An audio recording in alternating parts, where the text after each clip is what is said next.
9 محرم کو امام حسین نے ابن سعد جو 22,000 فوجیوں کا کمانڈر تھا اس کو بلا کر کہا کہ میں لڑنے کے لیے نہیں آیا. جا کر یہ 3 باتوں میں سے ایک بات ہے. پہلی بات تو یہ کہ میں اگر میرا آنا تم لوگ کو اچھا نہیں دکھا تو میں کہیں اور چلے جاؤں, مجھے جانے دو, روکنا کوئی نہیں. 3 باتوں کا امام حسین چاہتے تھے کہ یہ بدبخت لوگ میرا خون بہا کر دوزخ کیوں جائے, بس میری بات مان کر جنتی بن جائے, لیکن مانے نہیں. بدبختی اگر کسی کے نصیب میں لکھ جاتی ہے تو کیا ہوتا ہے توجہ کرنا. پہلی بات امام حسین نے کہا مجھے جانے دو کہ میں کہیں اور چلے جاؤں گا, اگر نہیں تو دوسری بات ٹھیک ہے کہیں اور جانے نہیں دیں گے تو کم سے کم میں واپس مدینہ چلے جاتا ہوں.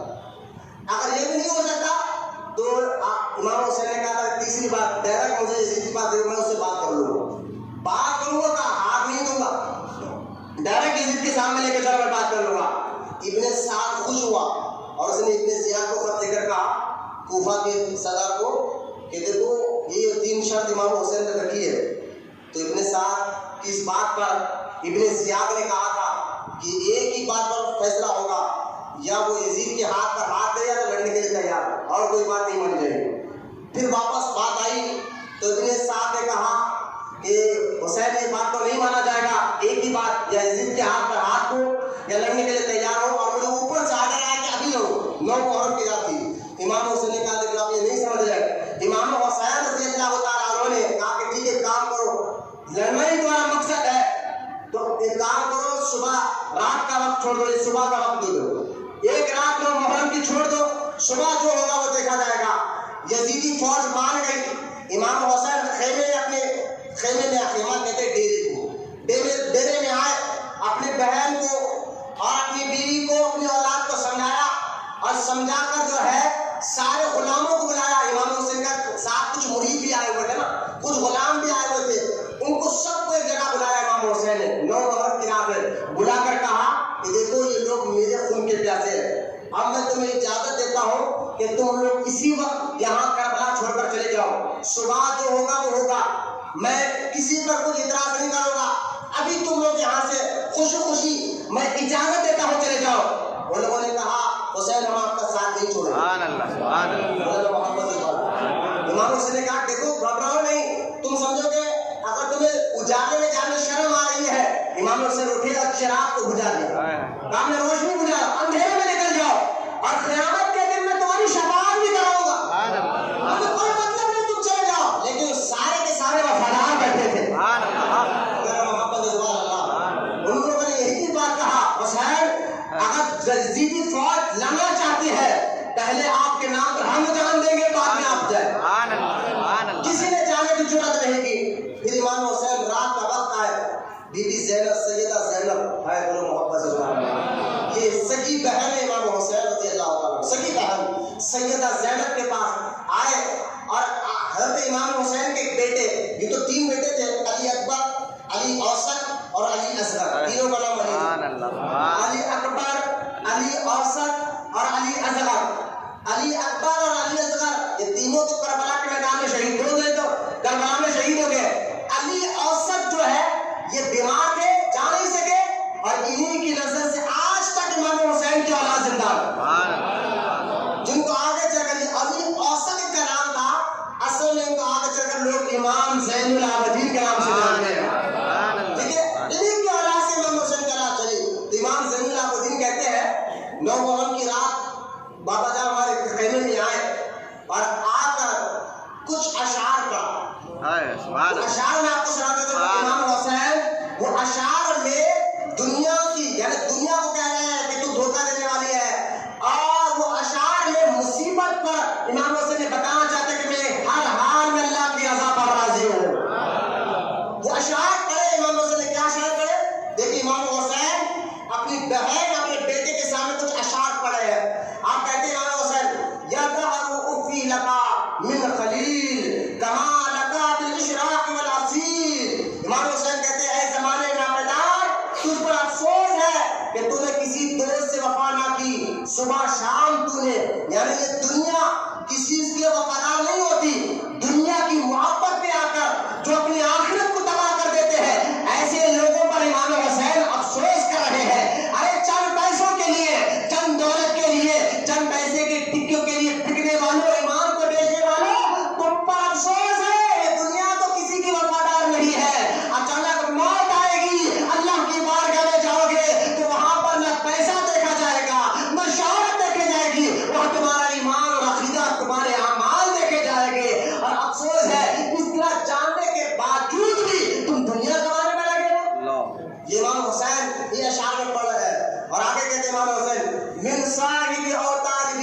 قتیل وَدَّهَرُوا لا يَقْنَعُوا بِالْبَدِيلِ کہ کیسے کیسے صاحبان اولی العزم کو یعنی دنیا میں دیکھا کہ کیسے کیسے لوگ اس لوگ پر یہاں قتل کیے گئے. یہ زمانہ عوض پر قناعت نہیں کرتا. امام حسین آگے کہتے ہیں وَأَنَّمَا الْأَمْرُ إِلَى الْجَلِيلِ وَكُلُّ حَيٍّ سَالِكُ السَّبِيلِ. امام حسین کہتے ہیں اور سب کی پوچھ خدا کی طرف ہے اور ہر زندے کو یہی راہ پیش آنے والی ہے. امام حسین کہتے ہیں اپنے شعر میں کہ ہر ایک کو اللہ کی بارگاہ میں جواب دینا ہے اور ہر ایک کو اس دنیا سے ہی جانا ہے. پھر آگے امام حسین کہتے ہیں ما اقرب الواد من الحریر سبحان ربی وله مسیل. امام حسین فرماتے ہیں میرے وعدہ رحالت کس قدر قریب آ پہنچا لہذا میں اپنے پاک پروردگار کی تسبیح کرتا ہوں جس کا کوئی مثال نہیں. اللہ محبت سے سبحان اللہ. امام حسین رضی اللہ تعالیٰ فرماتے ہیں کہ اب میں تو جانے والا ہوں اس دنیا سے لیکن ایسی مصیبت بھی کیسی جانتے ہیں کہ پانی بند ہے سب بند ہے مصیبت بھی ایسی لیکن کہتے ہیں اس سارے تکلیفوں میں میں اللہ کی تعریف کرتا ہوں. اللہ محبت سے سبحان اللہ. اللہ کی تعریف کرتا ہوں اور اس کی رضا پر راضی ہوں. صبح 10 محرم کی صبح جب صبح آئی امام حسین نے نماز فجر ادا کی اور قرآن پڑھایا اپنے بچوں کو. پڑھانے کے بعد یزیدی خیمے سے نقارے بجنے لگے باجا بجنے لگا کہ آؤ حسین اب مقابلے کے لیے تیار ہو جاؤ. تو امام حسین نے پھر سے ان کو بس آخری کوشش کی سمجھانے کی. میدان میں امام حسین گئے اور جا کر امام حسین نے ایک بہت بڑا خطبہ دیا.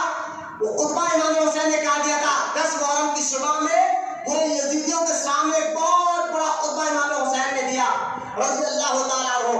امام حسین کہتے ہیں کہ اے مسلمانوں یزیدیوں تم جانتے ہو نا میں کون ہوں. سبحان اللہ. بے شک. تم یہ بھی جانتے ہو میں نبی کا نواسا ہوں اور تم یہ بھی جانتے ہو میرے نبی نے میرے بارے میں کہا کہ حسن حسین جنتی نوجوانوں کے سردار ہے. یہ امام حسین حجت بتا رہے ہیں یعنی کل قیامت کے دن یزیدی یہ نہ کہے یا اللہ ہم نہیں جانتے تھے یہ حسین تیرے نبی کے نواسے. ایسا کوئی دھوکہ نہ دے سکے وہاں تو دے بھی نہیں سکتے لیکن یہ بات نہ کر سکے اس لیے امام حسین رضی اللہ تعالیٰ نے پہلے بتا دیا تم جانتے ہو کہ میں کون تم اچھی طرح جانتے ہو کیونکہ امام حسین سے مقابلہ کرنے والے کوئی کافر نہیں تھے اپنے آپ کو مسلمان بولنے والے مسلمان ہی تھے. یاد رکھیے امام حسین کا مقابلہ کسی کافروں سے نہیں تھا کسی مشرکوں سے نہیں تھا. اپنے آپ کو مسلمان کہنے والے کلمہ پڑھنے والے امام حسین کے سامنے تھے. وہ جانتے نہیں کہ حسین کا مقابلہ مرتبہ کیا ہے. امام حسین نے کہا تم کیا نہیں جانتے کہ میں جنتی نوجوانوں کا سردار ہوں. تم یہ بھی جانتے ہو کہ میرے نانا یعنی جس کا تم کلمہ پڑھتے ہو میرے نانا جان میرا گلا چوما کرتے تھے میری پیشانی چوما کرتے تھے. میرے نانا نے یہ بھی کہا تھا جس نے حسن اور حسین سے لڑا اس نے مجھ سے لڑا اور جس نے حسن حسین سے محبت کی اس نے مجھ سے محبت کی. یہ ساری باتیں امام حسین کربلا کے میدان میں یزیدیوں کو سمجھاتے رہے. تم کیا کرنا چاہتے ہو اب بھی وقت ہے سمجھ جاؤ. تو سارے یزیدیوں نے ان کے بات سن کر کسی نے جرت نہیں کی لیکن اتنے ساتھ نے دیکھا اگر امام حسین ایسی تقریر کرتے رہیں گے تو کہیں یزیدیوں کا دل پسر نہ جائے کمزور نہ ہو جائے. تو امام ابن سعد کا حسین ہم سب جانتے ہیں وہ سب نہیں یا یزید کی بیعت کر لو یا لڑنے کے لیے تیار ہو جاؤ. امام حسین نے فرمایا بدبختی تمہاری مقدر چھا گئی تو میں کیا کر سکتا ہوں. میں تو اصل میں تمہیں سمجھانا چاہتا تھا اور مجھے طریقت کی ایک بات جہاں یاد آ گئی. امام حسین جانتے تھے پہلے سے کہ یہ سننے والے نہیں بے شک سبحان اللہ. یہ سننے والے نہیں یہ حسین جانتے تھے پہلے بولا سبحان اللہ. کیوں نہ جانتے جن کا بیٹا پہلے سے لوگوں کے دل بات کی بات جانتا سبحان اللہ. سبحان اللہ. امام حسین کی اولاد میں سے غریب نواز ہے نا غریب نواز امام حسین کے اولاد میں سے ایک آدمی سوچ گیا کہ مار دوں گا غریب نواز کو. خنجر رکھ لے کر آتا غریب نواز کے پاس. امام حسین کے اولاد کا بیٹے کا مقام دیکھ رہا خواجہ غریب نواز نے کہا جب وہ آدمی ملنے مرید کی طرح آیا ملنے کے لیے اور موقع دے کر مارنے کے لیے غریب نواز کے وہ سامنے آیا تو غریب نواز نے کہا میں جانتا ہوں تیری نیت کیا ہے. بات ہے. سبحان اللہ. سبحان اللہ. غریب نواز نے کہا میں جانتا ہوں تیری نیت کیا ہے. جو ارادے سے نکالنا پکڑنے کے اندر مارنے بیٹھا مارنے کے لیے آیا فلاں آدمی نے تیرے پیسے دیے ہیں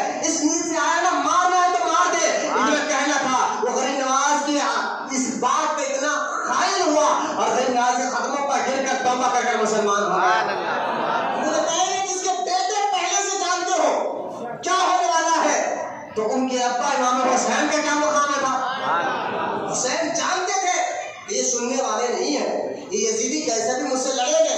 میں نے کہا یہ امام آپ پہلے سے جانتے تھے پھر بھی یہ تقریر کیوں کیا. سوال اٹھتا ہے پھر بھی آپ نے یہ تقریر کیوں کی جبکہ آپ جانتے ہیں کہ یہ یزیدی فوج. توجہ کرنا ایک مثال, جانتے ہیں آپ اللہ کے بتانے سے کہ یہ سننے والے نہیں ہیں پھر بھی آپ نے تقریر کیوں کی. تو کربلا سے امام حسین جواب دیں گے, سبحان اللہ. امام حسین کہیں گے میں نے تقریر اس لیے کی تھی یزیدیوں کی فوج کے سامنے, اصل میں نے دیکھا اتنے دوزخیوں میں ایک جنتی کھڑا تھا. سبحان اللہ. سبحان اللہ. سبحان اللہ. پورے دوزخیوں میں ایک جنتی کھڑا تھا, بس اس کو ایک اشارہ کافی تھا اور وہ اشارہ دینا تھا, میں نے دیا. اور کربلا میں امام حسین کو اشارہ دینا تھا. کربلا سے امام حسین میدان سے خیمے آئے نہیں. حضرت حور جو ہے کہا یہ کیا ہو گیا ہے, میں دوزخیوں کے لین میں کیوں کھڑا ہوں, آؤ حسین کے ساتھ آتا ہوں. وہ حور کھڑے تھے, حضرت حور وہ ابھی تک یزیدی فوج کے ساتھ تھے.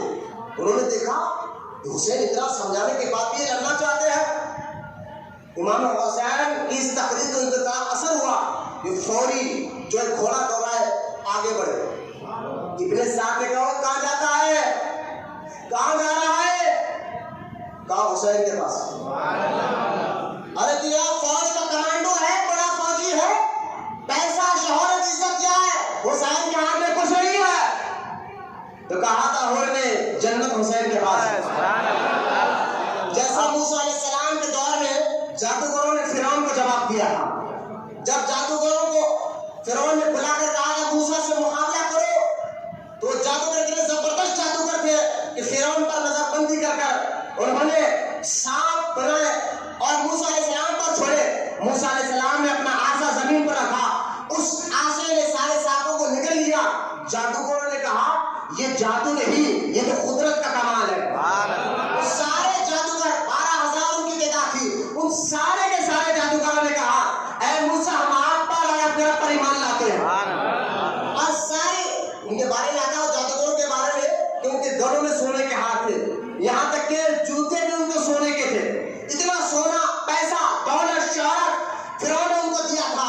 وہ سارے کے سارے جادوگر جب موسیٰ علیہ السلام کا معجزہ دیکھا اور ان کے رب پر ایمان لائے, سارے جادوگر موسیٰ علیہ السلام کے پاس جا رہے تھے. فرعون نے یہی کہا تھا کہاں جا رہے ہو, کہاں جا رہے ہو. قرآن کہتا ہے جادوگروں نے کہا موسیٰ پر, اور موسیٰ کے رب پر ہم نے ایمان لایا ہے, وہاں جا رہے ہیں. کہا ساری دولت دے لوں گا, یہ سونا لے لوں گا, عزت لے لوں گا, کہا لے ساری دولت تجھے مبارک ہو. کہا مار دوں گا, قتل کر دوں گا. کہا قتل کرنے کے لیے مرنے کے لیے بھی تیار ہے, لیکن موسیٰ اور موسیٰ کے رب کا دامن نہیں چھوڑیں گے. یہی حور نے جواب دیا تھا کربلا میں ابن سعد کو, جب ابن سعد نے کہا تھا حور کہاں جا رہے ہو, کہا حسین کے پاس. کہا دولت جائے گی, شہرت جائے گی, عزت جائے گی, پیسہ جائے گا, سب کچھ جائے گا. حور نے کہا سب جانا تو جائے, حسین کی غلامی ہرگز نہ جانا چاہیے. حضرت امام حسین رضی اللہ عنہ کا حضور آئے اور کہا حضور مجھے معاف کرو. کیا بات ہے. سب سے پہلے میں نے آپ کو روکا تھا, لیکن میں نہیں جانتا تھا یہ لوگ آپ کے ساتھ معاملہ کریں گے, معاف کرو. سرکار امام حسین نے کہا میں نے معاف کیا. اور معاف بھی کیا, میں اللہ سے کہے گا بخشش بھی کراؤں گا. بولے جب یہ بدبخت لوگ آپ سے لڑنا ہی چاہتے ہیں تو پہلے میں جاؤں گا. اور نے کہا حضور پہلے میں جاؤں گا, آپ مجھے اجازت دیجیے. ٹھیک ہے, جب اس ہوگا پہلے ہم محمد کے آل ہے, پہلے ہم وار نہیں کریں گے, دشمن سے اگر کوئی وار ہوگا تو ہم کا جواب دیں گے. یہ کہہ کر امام حسین نے کہا کہ جو خیمے ہیں وہاں پر گڑا کھودو اور گڑے میں لکڑیاں ڈال کر آگ لگا دو, کیونکہ دشمن پیچھے سے آئیں گے. خیمے میں خواتین ہیں, لیڈیز ہے, لہٰذا پیچھے سے کوئی دشمن حملہ نہ کرے. یہ کہہ کر امام حسین خیمے کے ڈیرے کے باہر گڑا کھودا اور کھود کر لکڑیاں جلائے. تو ایک یزیدی فوج کا آدمی نے کہنے کا حسین مرنے سے پہلے معاذ اللہ دوزخ میں جلنے کی تیاری کر رہے ہو. اتنا گندی الفاظ امام حسین کو اس نے بدبخت نے کہا. کہ مرنے سے پہلے جوڑوں میں جانے کی تیاری کر لو. اتنا کہنا تھا. امام حسین رضی اللہ عنہ ہاتھ اٹھا کر کہا یا اللہ اس بدبخت کو تو جلا کر مارو. سبحان اللہ. یہ دعا اسی وقت قبول ہوئی. کربلا میں امام حسین کی کرامت ظاہر ہوئی. اس گھوڑے وہ یزیدی کا گھوڑا پٹکا اور اسے کھینچتے ہوئے لا کر جلتے ہوئے آگ میں ڈالا. پوری فوج نے دیکھا وہ جل کر اسی وقت جہنم نصیب ہو گیا. سبحان اللہ. بے شک. ایک یزیدی نے کہا امام حسین کو حسین پانی کو دیکھ رہے ہو, پانی جانور بھی پی رہے ہیں, یہودی عیسائی بھی پی رہے ہیں. اگر آپ یزید کے ہاتھ میں ہاتھ دے دیں گے ہم آپ کو بھی پانی دے دیں گے. حسین بات مان جاؤ ورنہ پانی ہم ہرگز پینے نہیں دیں گے. امام حسین نے کہا یا اللہ یہ حسین کو تانا دے رہا ہے, اے پروردگار اس کو تو پیاسا مارنا. اسی وقت کربلا کے میدان میں امام حسین کی کرامت ظاہر ہوئی. سبحان اللہ. اسی وقت اس یزیدی فوج کے پلے کو جو ہے پانی کتنی پیاس لگی وہ پانی پیتا رہا پیٹ پھٹ کر ہتھڑیاں باہر نکل گئے, وہ بھی جہنم نصیب ہو گیا.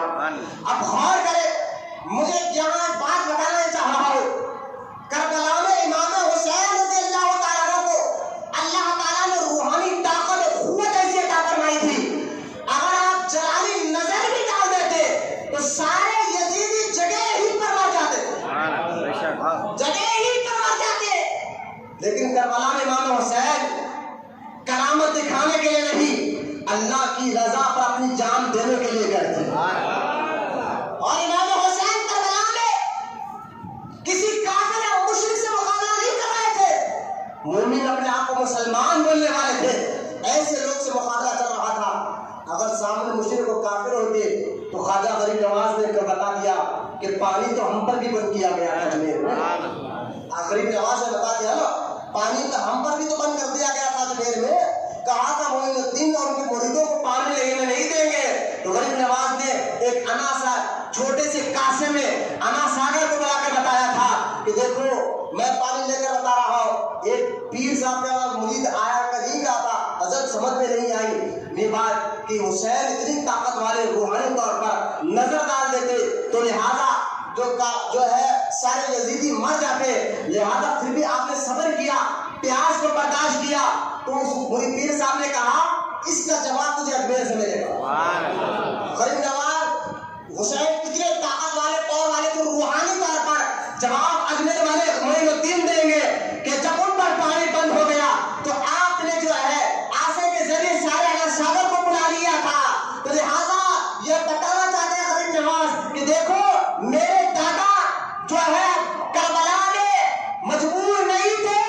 اگر مجبور ہوتے تو جن کی اولاد کو اللہ نے ایسا مقام عطا فرمایا ہے ان کے والد کا مقام و مرتبہ کیا ہوگا.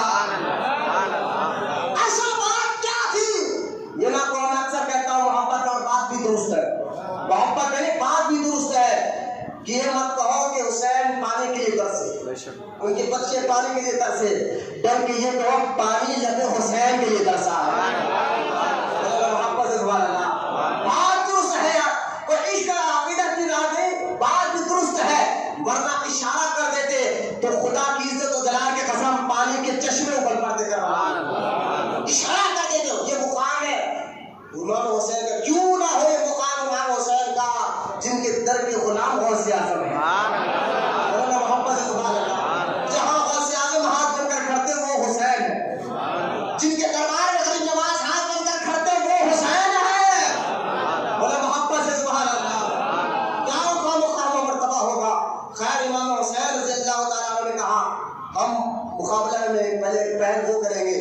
یزیدی فوج کے صدر نے ابن سعد میں تیر مارا, بدبختی دیکھے آپ. ابن سعد نے تیر مار کر کہا کہ سارے لوگ گواہ ہو جاؤ, سب سے پہلے تیر میں نے ماری ہے اور میں تاکہ مجھے ریٹ ملے, پیسہ ملے, دولت ملے, عزت ملے.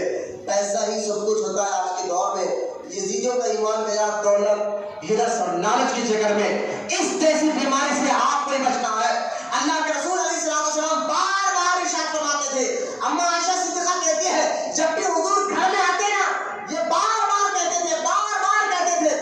وہ کیا کہتے تھے تو اللہ کے رسول علیہ السلام فرماتے ہیں ہرس اور لمبی امیدیں یہ دو چیزیں میری امت میں آئے گی. میری امت میں آئے گی اور ان دونوں چیزوں کو کوئی مٹا نہیں سکے گا. قبر کی مٹی ہی مٹا سکے گی. قبر کی مٹی ہے بوٹا بھی ہو جائے تو ہرس ختم نہیں ہوگی, امیدیں ختم نہیں ہوگی. آج دیکھ لیجیے وہی لمبی امیدیں اچھے گھر کے لیے ہم ایمان اور عقیدے کا سودا کر بیٹھتے ہیں, لیکن یاد رکھو کربلا سے امام حسین نے بتا دیا چاہے جان بھی دینا پڑے تو دے دو, ایمان کا دامن مت چھوڑو, کامیاب دونوں جہاں میں تم ہی ہوگے. آج دیکھیں پھر اللہ ان کو کیسے مقام دیتا جو ہر حال میں اللہ کی رضا میں راضی رہتے. ہمارے حیدرآباد شالی بنڈا پوسٹ آفس کے سامنے بزرگ کی مزار ہے, مولانا زمان خان شہید رحمۃ اللہ, مولانا محبت سے سبحان اللہ, مولانا زمان خان شہید رحمۃ اللہ علیہ. پوسٹ آفس جو شالی بنڈا پوسٹ آفس کے سامنے جو گنبد نظر آ رہا ہے اسی گنبد کے اندر آرام کرو. جانتے ہیں آپ حیدرآباد کے تو جانو ان کے بارے میں کون ہو. یہ ایسے بزرگ ہیں ان کے دور میں شیعہ لوگ بہت زور شور سے صحابہ کو گالیاں دے رہے ہیں, تو آپ نے ہادیہ مہدی نام کی کتاب لکھی اور ان کا جواب دیا. کیا دیا؟ وہ جب کلم کلا کو گالی دے رہے ہیں, اگر بھائی آپ کو کوئی کلم کلا کچھ بول رہا ہے تو جواب تو دینا پڑے گا, ہے نا. ہم نہیں بھائی اس سنی لڑائی کی بات کرتے ہیں, جھگڑے کی بات کرتے ہیں, جذبے کی بات کرتے ہیں, جذبے میں بہت کچھ بول لیتے ہیں. میں نے کہا جذبہ مردوں کے اندر ہی آتا ہے. یہ تمہارے بولے کر رو رو کے بات کرتے ہیں, جذبہ تو عاشقوں کے پاس آتا ہے نا. بولو محبت, جذبہ ہونا یہ مرد کی نشانی ہے. یہ حق دیکھیں اسلام کہیں پر نرمی کی اجازت دیتا ہے تو کہیں پر سختی کی بھی اجازت دیتا ہے. نرمی کرنا کہیں پر عبادت ہے تو سختی کرنا بھی عبادت ہے. اگر یہ جذبہ تمہارے اندر نہ ہوتا, تمہارے گھر میں گھس کر تمہاری ماں بیٹی کی عزت ہوتا تو میں اسلام کچھ نہیں بولا, میں کھاؤں تھوڑا بیٹا جذبہ تو ہے ہاتھ میں. میں نے کہا یہی جذبہ نہیں, بریلوی لوگ بڑے شدت پسند ہوتے ہیں, بڑے وقت بات کرتے ہیں, شدت کی بات کرتے ہیں. میں نے کہا الحمدللہ ہم بریلوی رضوی ہے, شدت پسند کہتے ہیں, شدت بھی بتاتے ہیں تو نبی کے دشمنوں کے خلاف بتاتے ہیں. اور یقیناً جو نبی کا گستاخ ہوگا, اہل بیت کا گستاخ ہوگا, صحابہ کا گستاخ ہوگا. ہم نے ہر رضوی بریلوی کو دیکھا اور ٹنکے کی چوٹ پر بولتا ہے, اس لیے کہ رضوی کان میں نہیں میدان میں پڑنے کا عادی ہوتا ہے. یہی مزاج والا حضرت نے سارے مریدوں کو پلایا.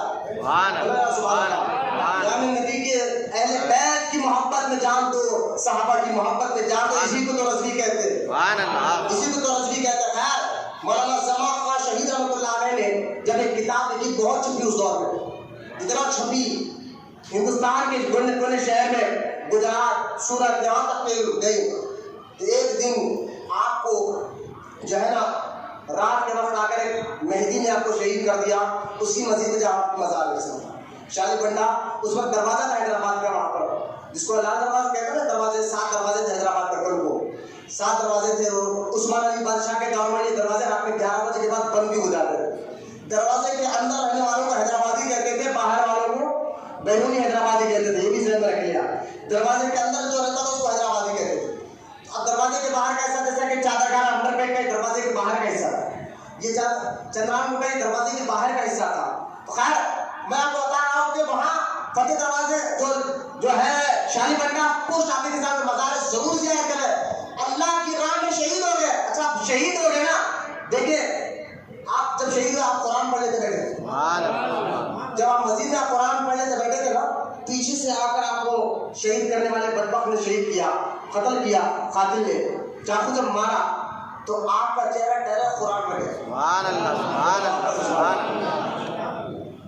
بعض لوگ کہتے ہیں ہم نے دیکھا جب حضرت کی شہادت ہو گئی, ہم مسجد میں گئے, دیکھا تو خدا کی عزت و جلال کی قسم کہتے ہیں, آدمی جب کسی پر خنجر مارا جاتا ہے, چاقو مارا جاتا ہے تو جان نکل کر پھڑپڑاتا ہے, ہاتھ پیر گھسیٹتا ہے, تڑپتا ہے نا.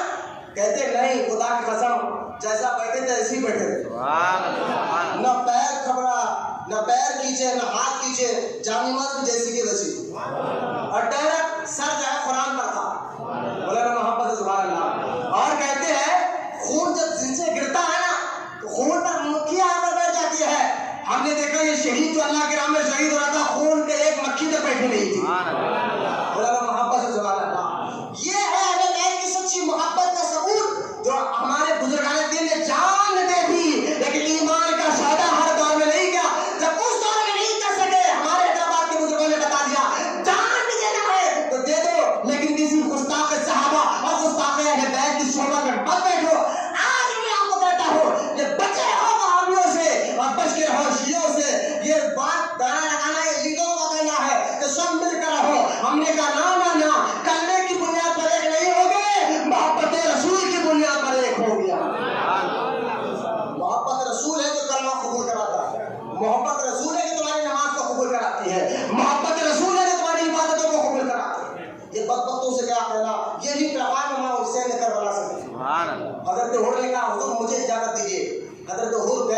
میدان میں آیا. پہلے دور میں جنگ کیسے ہوتی تھی؟ ادھر سے ایک آدمی آتا ادھر سے ایک آدمی. جب ادھر والا بھاری ہوتا تو ادھر سے دو آتے. پھر یہ آدمی دو پر بھاری ہوتا تو تین آتے, چار آتے, پانچ آتے. جب ایک آدمی 5 6 10 پر بھاری ہوتا تو پھر 100 100 200 ایک آدمی پر اٹیک کرتے. یہ روز ہوتا تھا. حضرت حر گئے حسین کے خلاف, حسین سے ساتھ لڑنے کے لیے, اور جب یزیدی کے سامنے آئے تو ادھر سامنے صفوان نام ایک پہلوان کو بھیجا. صفوان جا اس کو سمجھا یار حسین کے پاس رکھا کیا ہے, ابھی بھی وقت ہے آتا ہمارے پاس, شہرت ہے, عزت ہے, پیسہ ہے, دولت ہے, گھر ہے, ابھی بھی وقت ہے, اگر مان گیا تو اپنے پاس لانے, نہیں مانا تو سر کاٹ دے. صفوان میدان میں آیا, کرنے کا ہو تو بڑا طاقتور آدمی ہے یار, تیرے تو چرچے میں نے فلاں شہر میں عراق میں سنا ہے, بغداد میں سنا ہے, تو کیوں اپنی جان کو دھوکے میں ڈالنا چاہتا ہے, کیوں حسین سے پاس لے گیا, وہاں کیا کچھ نہیں ہے, نہ عزت ہے, پیسہ ہے, دولت ہے, شہرت ہے, آ جانا. حضرت عمر نے کہا وہ جنت ہے. اور یہ ساری باتیں ٹائم ویسٹ مت کر, رہا تو لڑنے کے لیے آیا ہے تو تیری ماں تجھ پر روئے, تو نہیں جانتا کہ تو کس آدمی کے خلاف لڑنے کے لیے آیا ہے. تو یہ میرا کہنے کا صفوان یزیدی فوج کا آدمی نے آپ پر وار کرنا چاہا, حضرت حر نے ایک ہی بار میں اس کا قتل کر دیا. تو دعا حر نے کہے تو مار کر خود جام شہادت نوش فرما لیا. حضرت حر کی شہادت کے بعد حضرت کئی امام حسین بھی جو مرید آئے تھے وہ ایک ایک کر کر سب شہید ہوتے رہے, یہاں تک کہ عبداللہ کلبی نام ایک شخص تھے جو کربلا کے پاس گاؤں میں گھر میں رہتے تھے. ان کی شادی ہو کر 3 یا 4 دن ہوا تھا. وہاں ایک بار یہ کام سے گھر آئے تو ماں کو دیکھا رو رہے, ماں کے ایک لوتے بیٹے تھے, ماں کو دیکھا رو رہے تو آپ نے کہا ماں روتی کیوں, کیا بیگم نے میری بیوی نے کچھ کہا؟ نہیں بیٹا کچھ نہیں. تو کیوں روتے ہو؟ کہا بیٹا ابھی میں نے سنا ہے کربلا میں یزیدیوں نے حسین کو گھیر لیا, میں اس لیے رو رہی ہوں, کاش اگر میرے اور بھی بیٹے ہوتے, تیری بھی نئی نئی شادی ہوئی, اگر اور بھی بیٹے ہوتے تو میں ان کو لے جاتی حسین کے غلاموں میں دے دیتی, اور حسین کے نام پر وہ قربان ہو جاتے, تو کل قیامت کے دن میں اپنا سر فخر سے اونچا کر کے کہتی میں وہ ہوں جو اپنے بیٹے کو حسین کے نام پر قربان کر دیا. اس نوجوان نے جہاں عشق لیے اللہ رسول سے ایسا ہو, کہا ماں یہ بات ہے نا, میں جاؤں گا لڑنے کے لیے. کہا بیٹا 4 دن کا دلہا ایک ہوتا ہے, کہا نہیں کوئی بات نہیں, میں جاؤں گا حسین کے نام پر قربان ہونے کے لیے, مجھے اجازت دے. کہا بیٹا تیری تو نئی نئی شادی ہے, دلہن 4 دن کی ہے, وہ کیا کہے گی, یہ کہے باپ ماں اور بیٹے کی دلان میں ہو رہی تھی, اندر کمرے سے دلہن نے آواز دی کہ ماں میں نے بھی یہ بات سن لی ہے, میرے سرتاج کو جانے دیجیے, بلکہ میں بھی ان کے ساتھ جاتی ہوں, اور حسین کے نام پر میں بھی اپنے جان دینے کے لیے تیار ہوں. محبت ہونا بچیوں کے اندر اہل بیت کے ایسے ہونا چاہیے. تو 4 دن کی دلہن کے اندر بھی اللہ رسول سے محبت تھی, اہل بیت سے محبت تھی. ارے اپنے بچوں کو اس لیے سرکار فرماتے ہیں اپنے بچوں کو 3 چیز کی محبت بچپن سے ڈالو. فرمایا حضور کون سی چیز کی؟ فرمایا ایک تو میری محبت, دوسرا میرے گھر والوں کی محبت, تیسرا قرآن کی محبت. یہ 3 چیز کی تعلیم اپنے بچوں کو بچپن سے دیا کرو. اور ہم کیا کہہ رہے ہیں یہ تو ہم جانتے ہیں, میں ہر کوئی ہم کیا دیتے ہیں بچے کو ایکٹر بنانے کے لیے, کس کس کی موویاں دکھاتے ہیں, کس کس کے ایکٹروں کے باتیں سکھاتے ہیں, فلاں ایکٹر کا نقل کر کر بتاتے ہیں, تو بچہ تو ایکٹر بنے گا ہی, بچہ تو جو ہے ایسا نامراد بنے گا ہی. آواز نکالنے پر جو بچہ ڈرتا ہو وہ میدان جہاد میں تلوار کیا سنبھالے گا. پہلے کے بچے تو ایسے تھے جو اللہ رسول کے واقعات اتنے بچپن سے سنتے تھے نا, اس لیے دیکھے کئی صحابہ جن کی عمر ابھی کم تھی لیکن بدر کے میدان میں حضور کے ساتھ کہتے تھے حضور ہم آپ کے ساتھ چلیں گے اور اللہ کے دشمنوں سے لڑیں گے. بچوں کے اندر ایک کیسے تھی یار, بچوں کے اندر صحابہ کے بچوں کے اندر یہ تربیت ہے ہمارے لیے, یہ سبق ہے ہمارے لیے. آپ دیکھیں حضرت عبداللہ کلبی گئے اور جا کر آپ نے بھی اپنی جان کو قربان کر دیا, ایک ایک کر سارے حسین پاک کے مرید قربان ہو گئے. اب بچے کون؟ حسین پاک کا خاندان. حسین پاک کے خاندان میں سب سے پہلے آگے آئے ابو بکر بن علی. سبحان اللہ. یہاں ایک جملہ میں بتا بولے محبت سے سبحان اللہ. ابو بکر بن علی سامنے آئے, کہا بھیا مجھے اجازت دیجیے میں جاؤں. یہ کون تھے ابو بکر بن علی؟ حضرت علی کے دوسری بیوی کے بیٹے تھے. بول اللہ محبت سے سبحان اللہ. بھیا مجھے اجازت دیجیے میں جاؤں گا. اور حضرت علی کے دوسری بیوی کے 4 بیٹے امام حسین کے ساتھ تھے کربلا کے میدان میں, اور چاروں کا نام دے کے بولے محبت سے سبحان اللہ.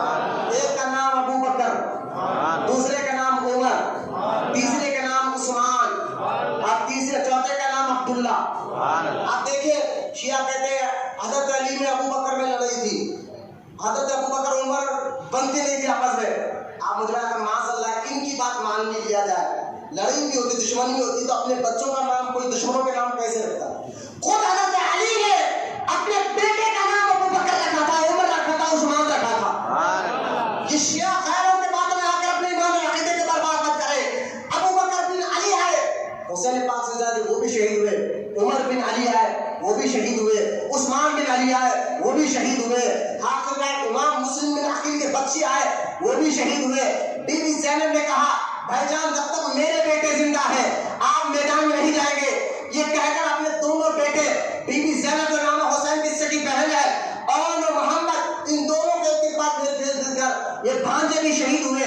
آخرکار جب بھانجے شہید ہوئے, بھائی شہید ہوئے, عباس علمبردار شہید ہوئے, تو امام حسن کے بیٹے حضرت امام قاسم جو 18 سال کے نوجوان تھے وہ آ گیا. اور ان کے بارے میں آتا ہے امام قاسم کے بارے میں دکھنے میں ہو بہو حضور کی طرح تھے. یزیدی فوج کا آدمی کہتا ہے جب امام قاسم تھے 18 سال کے, جب یہ میدان میں آئے نا, میدان میں ایسا دکھتا تھا کہ چاند کا ٹکڑا زمین پر آ گیا. امام قاسم آ کے کہنے لگے چاچا مجھے اجازت دیجیے, میں جاؤں گا. کہا تم میرے بھائی کی ایک نشانی ہو, میں تمہیں نہیں بیچ سکتا. تو کہا امام قاسم چاچا میرے والد نے مجھے ایک تعویذ باندھی تھی بغل. کیا باندھی؟ کیا تعویذ ہے نا, امام حسن کے بیٹے. سبحان اللہ, سبحان اللہ. جہاں سے دین نکلا ہو ان کی خاندان کو بات بتا رہا ہوں. یہ تعویذ ڈالنا شرک اور بدعت جو آدھی کہتے ہیں اس کو سمجھ آیا. امام قاسم نے کہا چاچا جان مجھے میرے والد نے تعویذ باندھی تھی. کہا تھا جو سب سے زیادہ مصیبت کا وقت آئے نا بیٹا, یہ تعویذ کھول کر پڑھو. سبحان اللہ. اور اس سے بڑی مصیبت کیا ہوگی کہ کربلا میں دشمن ہمیں گھیر لیے ہو اور آپ کے جان کے پیاسے ہو.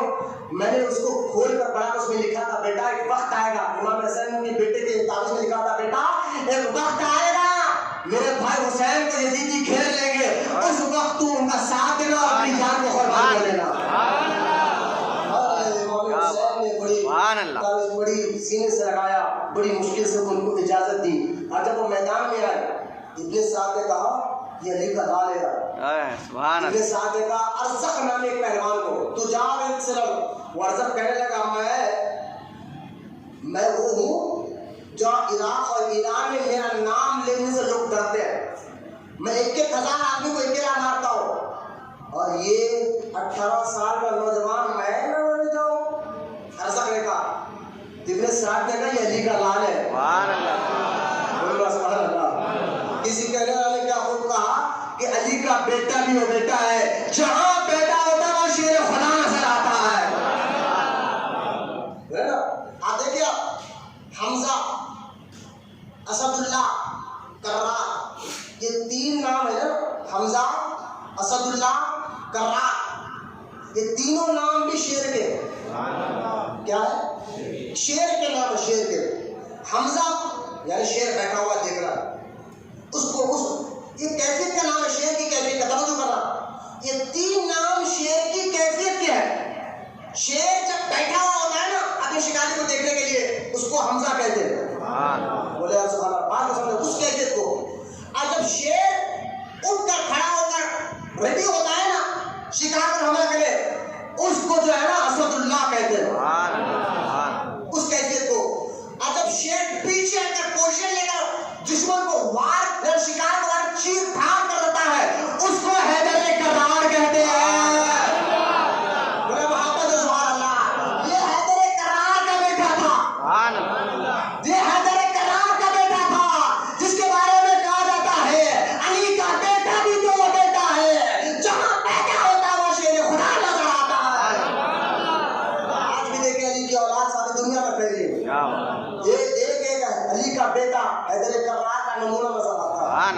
کئی فوجوں کو قتل کرنے والا علی کا لال نظر آتا ہے. خیر حضرت امام قاسم تو دیکھ کر ارزق کہے گا میں نہیں جاؤں گا, میرا بیٹا سنبھال لے گا. کہا کہ بیٹا گیا لڑنے کے لیے, کہا تم آ گئے 3 نوجوان بچہ آیا, ایک ہی بار میں امام قاسم 2 ٹکڑے کر. سبحان اللہ. دوسرے بیٹوں کا دوسرے کا بھی ہوا, تیسرا, چوتھا, چاروں بیٹوں کو بھی اس پہلوان کے ایک ہی بار میں امام قاسم نے ہلاک کر دیا. پلٹ کر خیمے میں آیا, کہا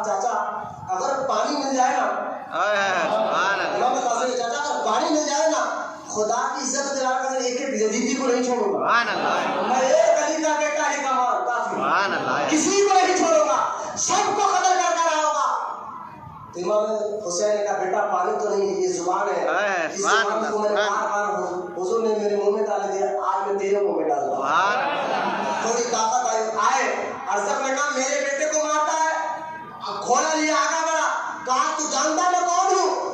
میں وہ ہوں، میرے نام سے 1,000 آدمی ڈر کر بھاگتے ہیں، تو نے میرے بیٹے کو مارا اور تو مجھے اب میرے سے مقابلہ کرے گا۔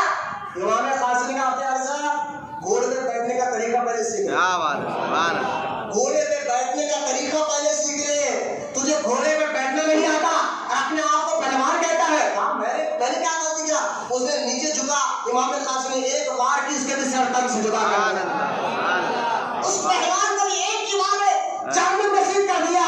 ابن سعد نے کہا یہ علی کا بیٹا ہے، علی کا ایک چاہو گے تو ایک سب کو ختم کر دے گا، لہٰذا امام قاسم پر چاروں طرف سے وار ہونے لگے اور ایک 18 سال کے نوجوانوں کو ایک 2 ہزار فوج نے گھیر کر مارنا شروع کر دیا، 2 ہزار فوجوں نے، اور امام قاسم رضی اللہ تعالیٰ عنہ بھی شہادت وہاں پر ہو جاتی ہے۔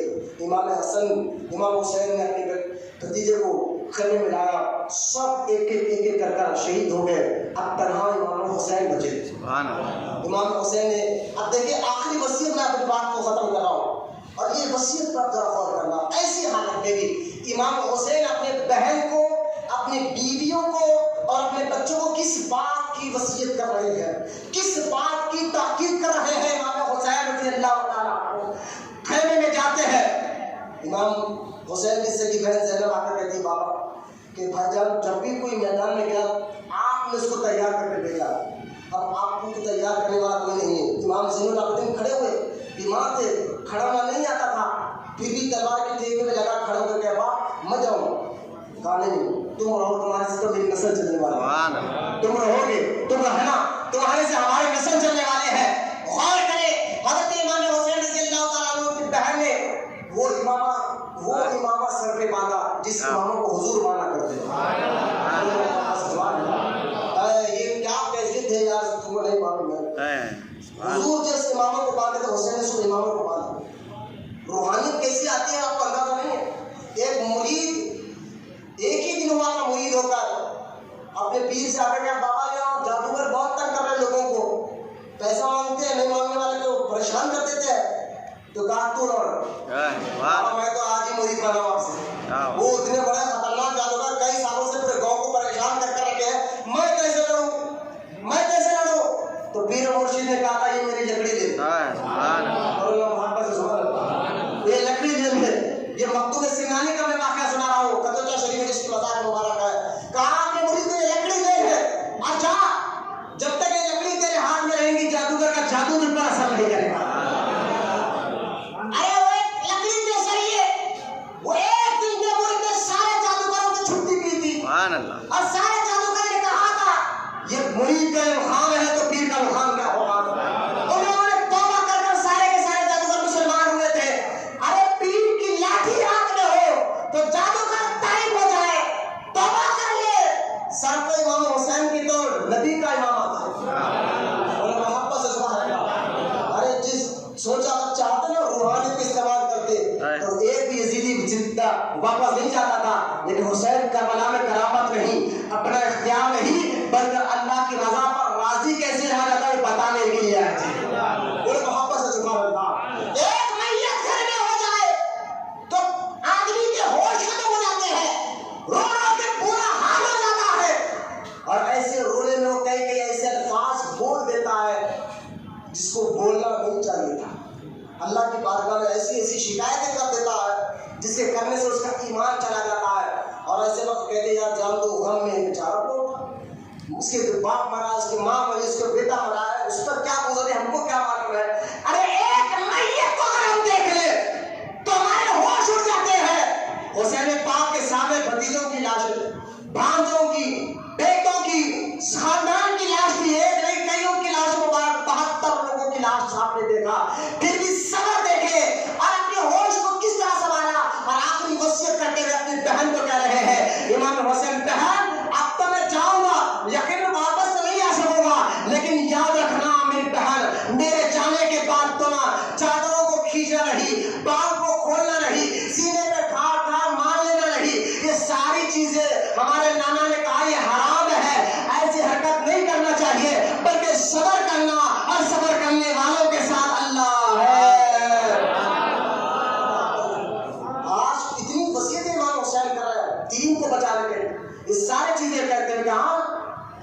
یہ سارے کوئی کام نہیں کرنا، اور وہ بھی علی کی بیٹی تھی نا، سبحان اللہ، وہ اہل بیت کا گھرانہ تھا نا۔ امام حسین رضی اللہ تعالیٰ کی وصیت پر آپ دیکھیں امام حسین میدان کارزار میں گئے، اور جب وار ہوا شروع ہوا، آپ نے ایک کو کئیوں کو جان و مسیر کیا، کئی پہلوانوں کو قتل کیا، یہاں تک کہ دیکھ لیا یہ اب علی کا بیٹا رک نہیں سکتا۔ یزیدیوں نے دور سے تیریں برسائی، ایک روایت میں ہے 72 مرتبہ 72 زخم آپ کے سینے پر آئے، یا 72 تیر کے نشان آپ کے جسم مبارک پر تھے۔ اچانک نماز کا وقت ہوا، امام حسین رضی اللہ تعالیٰ عنہ کربلا کے میدان میں جب گھوڑے بھیجتے تو خیام کی نیز سے ہاتھ باندھا، آپ جب زمین کی طرف آئے تو رکوع کیا، اور زمین پر ٹوٹل نیچے آ گئے تو سجدے کی حالت میں تھے۔ شمر لعین جیسے بدبخت کو ابن سعد نے کہا اگر حسین سجدے سے سر اٹھا لیں گے تو پھر کسی کو زندہ نہیں چھوڑیں گے، اسی حالت میں ان کی گردن مبارک پر خنجر کو چلایا جائے۔ شمر جیسے لعین بدبخت نے آپ کے کھاندے مبارک پر خنجر چلائی، جسم مبارک کو تن سے جدا، سر مبارک کو تن سے جدا کیا۔ سجدے کی حالت میں امام حسین رضی اللہ تعالیٰ عنہ کو شہید کیا گیا۔ کہنے والے نے کیا خود کہا، ارے سنو، امام حسین رضی اللہ تعالیٰ عنہ نے وہ سجدہ کر کر بتایا۔ کہنے والے نے کیا خود کہا کہ حسین کے سجدے پر محمد مصطفیٰ کو ناز ہے، حسین کے سجدے پر علی شیر خدا کو بھی ناز ہے۔ سجدے تو اوروں نے بھی کیے ہیں، لیکن اس کا نیا انداز ہے، حسین کے سجدے پر خدا کو بھی ناز ہے۔ میں نے کہا حسین پاک، آپ نے اپنے بچوں کی لاش کو دیکھا، تلوار کو نہیں لکائی، آپ نے اپنے بیٹوں کی لاش کو دیکھا، اپنی تلوار کو روکا نہیں، آپ نے بھتیجوں کی لاش کو دیکھا، تلوار چلانا روکا نہیں، آپ نے بھانجوں کی لاش کو دیکھا، تلوار چلانا روکا نہیں، آپ نے اپنے رشتہ داروں کی لاش کو دیکھا، تلوار چلانا روکا نہیں۔ ہم نے کہا کربلا کے میدان میں آپ تلوار کو روکنا نہیں چاہتے تھے، اور روکا کیوں، بند کیوں کر دیا؟ حسین نے کہا اذان ہو رہی تھی، نماز کا وقت ہو گیا تھا۔ ارے حسین، حسین کے نعرے لگانے والوں، میرے حسین پاک نے کربلا کے میدان میں نماز کے لیے تلوار چلانا بند کر دیا، اور تم نماز کے لیے دکان نہیں بند کر سکتے، تم نماز کے لیے کام نہیں بند کر سکتے، تو تعجب ہے تمہارے مسلمانوں پر، تعجب ہے تمہارے کلمہ پڑھنے پر۔ حسین پاک کربلا سے ہی دے گے، وہی کہیں گے وہ میرا سچا عاشق ہے جو عبادت کے لیے کام کو بند کر دے گا، اور وہ بدبخت آدمی ہے جو عبادت کے لیے کام نہیں بند کرے گا بلکہ وہ کام دیکھ لیجئے، چاہے نماز کا بھی وقت ہو۔ آج تو ہمارا حال یہ ہو گیا ہے، جمعہ میں آخری خطبے کے بعد ہم بھاگ لیتے آتے ہیں، جبکہ خطبے کے ارکان ہے، جب آدمی خطبہ پڑھا جائے کوئی منڈی ہلانے کی اجازت نہیں ہے، لیکن لوگ آ رہے ہیں اور کام چل رہا ہے، دکانیں چل رہی ہے۔ اللہ اکبر، یہ امام حسین نے جب پیغام دیا ہے، حال کچھ بھی ہو جائے اللہ کی رضا پر راضی رہنا اور نماز کو کسی حالت میں نہیں چھوڑنا، یہ سچی حسینیت ہے اور یہ پیغام کربلا ہے۔ انشاءاللہ اس کربلا کے پیغام کو بنائے گا انشاءاللہ، سب مل کر بولے انشاءاللہ۔ آج سے سچے عاشق رسول صحیح سنی عقیدہ ایمان کے پیچھے آخری سانس تک ہم نماز پڑھیں گے، بولو انشاءاللہ۔ یہی پیغام کربلا ہے، یہی پیغام کربلا۔ امام حسین رضی اللہ عنہ کی شہادت کے بعد بھی ساری تاریخ کی کتابوں میں البدایہ والنہایہ میں ابن کثیر نے بھی لکھا، بہت سی تاریخ کی کتابوں میں، جب امام حسین شہید ہوئے اچانک رات دن کی 2 پہر کا وقت تھا، اندھیرا ہو گیا اور تارے نظر آنے لگے۔ بیت المقدس مسجد اقصی میں جس پتھر کو اٹھا کر وہاں سے خون نکلتا، آج بھی جو آسمان جب سورج ڈوبتا تھا، آپ نے آسمان کے کنارے لال کلر کی سرخی پن آپ نے دیکھا ہوگا۔ یہ روایت میں آتا ہے امام حسین کی شہادت سے پہلے کبھی ایسا نہیں ہوتا، جب امام حسین کی شہادت ہوئی تو اس وقت جو آسمان ہو گیا تو آج تک، آج بھی دیکھیں جب سورج ڈوبتا ہے تو کنارے لال بنا ہوتا ہے، لال نظر آتی ہے، یہ امام حسین کی شہادت کے بعد سے نظر آئی۔ یہاں تک کہ جنات جو ہے لوگوں نے جنات کے رونے کی آواز سنی، جنات رو رہے تھے، زمین رو رہی تھی، آسمان رو رہے تھے، جانور رو رہے تھے، یہاں تک کہ پرندے رو رہے تھے۔ امام حسین رضی اللہ تعالیٰ کو شہید کرنے کے بعد بھی ان لوگوں کا کلیجہ ٹھنڈا نہیں ہوا۔ امام حسین ان کے بیٹے بھانجوں کے جسم سے انہوں نے کپڑے اتارے اور کپڑے اتار کر ان کے جسم میں پاک پر اپنے گھوڑوں کو چلایا۔ گھوڑوں کو چڑھا، جس میں پاک کی ہڈیوں کو چورا چورا کیا. آج ایسے یزیدیوں کو لوگ جنتی کہتے ہیں. اللہ اکبر، معاذ اللہ. کہتے تھے وہ جنتی ہے. میں نے کہا بدبختی تمہارے نام لکھی گئی ہے. بے شک. تم کو جنت یزید کی مبارک ہو، یزید مبارک ہو، اور یزید کا ساتھ مبارک ہو. ہمیں حسین مبارک ہے، سبحان اللہ. حسین کا ساتھ مبارک ہے. قیامت کے دن اللہ ہمیں ان کے جھنڈے کے سائے تلے اٹھائے بس ہمارا یہی کافی ہے. آمین یا رسول. امام حسین رضی اللہ عنہ کو اب ایسے ہی بغیر کفر. اچھا جس دن شہادت ہوئی نا مکہ میں، عبداللہ بن عباس سو رہے تھے. عبداللہ بن عباس حضور کے چاچا کے بیٹے، جن کے بارے میں حضور نے دعا کی تھی اللہ عبداللہ بن عباس کو دین کی سمجھ عطا فرما، جن کی بے شمار فضائل ہے. عبداللہ بن عباس کہتے ہیں مکے میں سو رہا تھا، میں نے خواب میں دیکھا حضور کے چہرے مبارک پر دھول ہے، داڑھی مبارک پر دھول ہے، اور لباس پر دھول ہے.